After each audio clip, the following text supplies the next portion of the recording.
I mean, integrity is everything in this world, you know. So I won't predict anything. I'm going to continue to have faith that that the people that are running the Conservative Party are people of honesty, integrity, and that they will be just and fair. They've got some work to do to convince us that that's the case here. Adam Soos here for Rebel News with an update on our leadershipreports.ca coverage. As you very likely know, 6 candidates for the leadership of the Conservative Party of Canada have been verified. They've gone through all the necessary steps and been verified, as we mentioned, by the party. There is, however, a group of people who believe that they had done everything right and were then not verified by the party. Amidst them, Mr. Joseph Bourgault, who was actually approved when we last spoke at his stop in Calgary. He had gone through the approval and applications process, and what remained for him was to gather funds through fundraising efforts and to obtain signatures. He and his team accomplished all those goals and, in their opinion, met all of the criteria for eligibility. They applied and submitted all of that in order to ensure they were going to be on the ballot for the leadership. A day before the deadline, in fact, which was April 29th, the deadline. That was a Friday. On Sunday, they received a call from the party, a voice message or a verbal message simply stating that they were deemed ineligible. The team doesn't understand the basis for this. They've sought clarification, and they're supposed to hear back a detailed response this evening, this being Wednesday, by 8 p.m. But for the time being, many have questions about the validity of this and if this is yet another reversion to the lack of transparency that we have seen in the past from the Conservative Party of Canada. I'm going to be joined in just a moment by Mr. Joseph Bourgault himself to break down what's happened and to talk about he and his team's plan moving forward. You know, the first step is you declare, and you explain to the public what your intentions are in running. That was a process that took place in March and good part of April, and then we also have to I have to fill in an application that I'd been through, like, you know, I went through it about 5 times.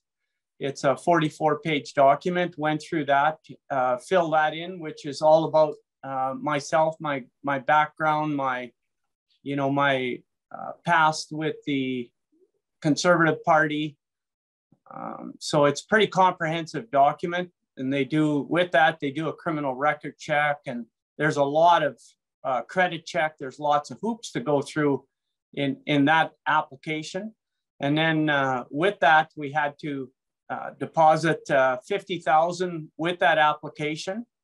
And we had to raise that money prior to being officially approved as a candidate. So under the Election Canada Finance Handbook guidelines, we followed that as much as we could to the T. There's 3 of us involved, and we did our best to discern, so for example, on the loan document that we prepared, that's one of the, most of our funds were donations, but about 20% were loans.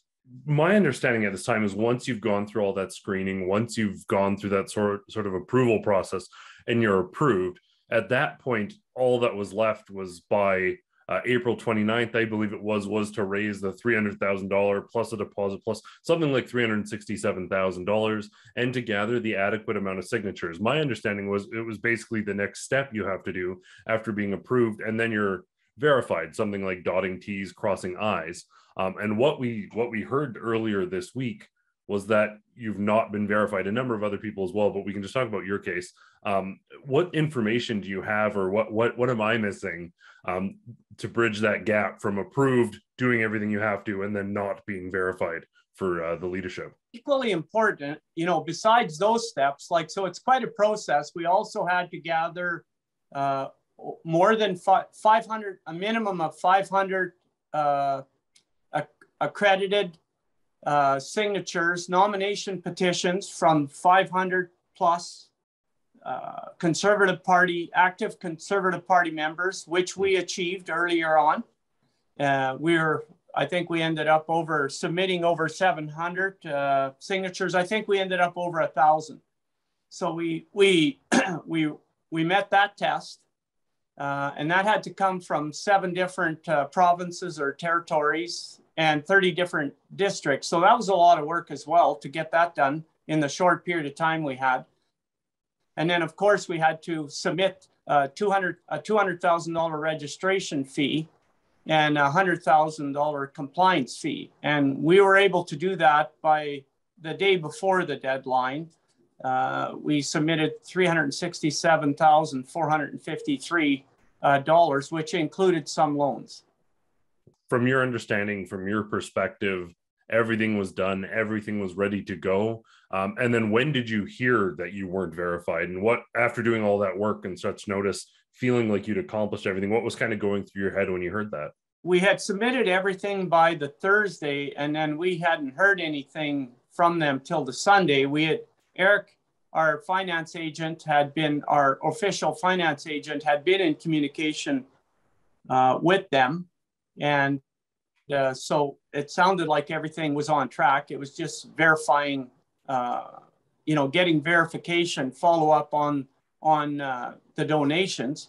And so when they called on Sunday to let us know that Sunday evening to let us know, or late afternoon to let us know that by verbally that I was ineligible to advance, it was kind of like shock. It didn't make any sense, and to this day it makes no sense at all. But with a number of candidates, very often candidates perhaps leaning socially conservative, perhaps with sort of Western issues at the very heart of them, or willing to at least advocate on behalf of the West. Many of those candidates are seemingly excluded for various reasons. I don't want to talk about them. We're just talking about your instance right now. But the sentiment out there among many people is that there is perhaps something suspicious or some intentional exclusion that doesn't go back to maybe a formality being completed. Have you garnered any impression like that yourself, or have you heard similar things?